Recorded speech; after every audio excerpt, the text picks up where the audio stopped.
Mas lalong umiinit ang excitement ng mga kapamilya fans matapos mamatang isang kilalang aktres sa mismong taping ng inaabangang seryeng Sigabo na pagbibidahan ni Coco Martin at Julia Montes. Agad itong pinag-usapan online matapos kumalat ang ilang litrato at videos mula sa set. Ayon sa ilang nakasaksi, hindi lang basta pagbisita ang ginawa ng naturang aktres dahil kitang-kita umano ang pagiging abala nito kasama ang production team. May ilan pang nagsabing tila naghahanda ito para sa isang eksena, dahilan para mas lumakas ang hinalang bahagi na ito ng cast. Dahil dito, sari-saring espekulasyon ng lumulutang sa social media.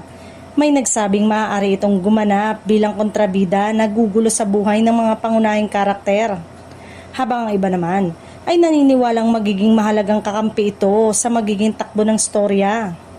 Matatandang ipinangako na noon ni Coco Martin na kakaiba at puno ng sorpresa ang ihahain ng Sigabo.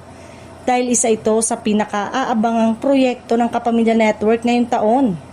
Inaasahan ng marami na mas marami pang malalaking pangalan ang unti-unting ipakikilala sa kabila ng umuugong na balita.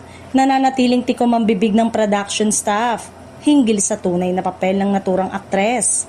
Wala ring inilalabas na opisyal na payag kung guest appearance lamang ba ito o tuluyan ng mapapabilang sa powerhouse cast. Habang papalapit ang inaabangang premiere ng serye, lalong tumitindi ang pananabik ng fans sa mga susunod pang revelasyon kung totoo ngang bahagi na siya ng Sigabo.